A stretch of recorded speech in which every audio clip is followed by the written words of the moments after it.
Welcome to this last teaching video of lesson 11. You're doing a great job. You already finished 11 chapters or lessons in this course. Of course, there is still a lot of work to be done, but you're getting closer to the end. What we're going to look at in this lesson or video is about other methods that we can use for project duration reduction.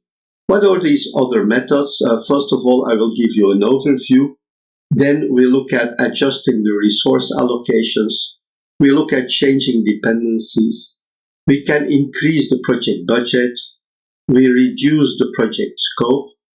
We split the project in different phases. So these are the different other methods that we can use to reduce the project duration. Let's first have a look at all the possible methods. What are these different methods? We look at activity crashing. We already did activity crashing. We add more resources to the activities. Then we have activity fast tracking. We've done that already before. It's doing activities in parallel. We look also at adjusting the resource allocations. We can adjust the allocations and allocate people to other activities to make them go faster. We can look at changing dependencies between activities, increase the project budget. We can reduce the project scope, and we can split the project in different phases. Let's first have a look at adjusting resource allocation. When we add the right resources to the activities, it will provide better results. Activities will be finished faster. Human resources may not have the necessary experience or the relevant knowledge. We have to consider that aspect. We can train and coach people, human resources, so that they will get the necessary knowledge. Gaining the knowledge will also provide more resources which can which can help us to complete the activities faster.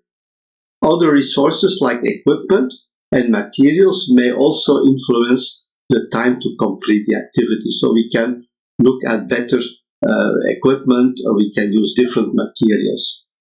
Another element I mentioned is about changing the dependencies.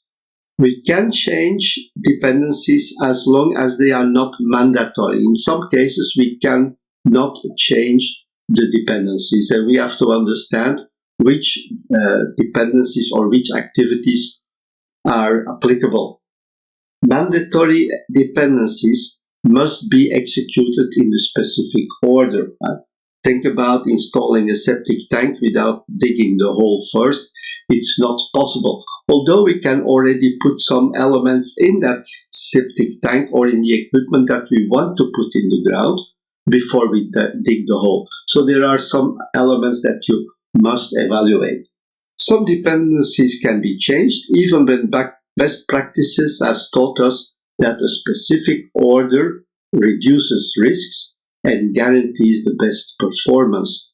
Not applying the best practices may lead to additional risks. So we have to ensure that we evaluate those risks and that we consider the risks and take measures to avoid the negative risks that may arise when we change the dependencies.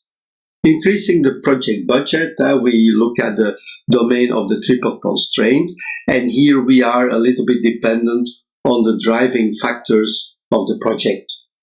In case cost is not the driving factor, increase of the project budget may provide the necessary means to reduce the project duration.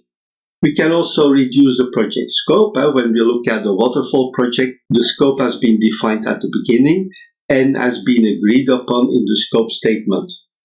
Again, we can consider the triple constraint, and in case scope is not a driving factor, it may be possible changing the scope, and it may be a better solution, reducing the scope in this case. Reducing the scope is reducing the work to complete the project, hence reduce the project duration. Another element we can do is to split the project in different phases. When we review the project and determine that it is possible to reach the goals when we split the project in successive phases. We can do different phases one after the other, so we can still comply with the business needs. Each phase will cover a part of the initial project, but it will be possible to reach the initial goals.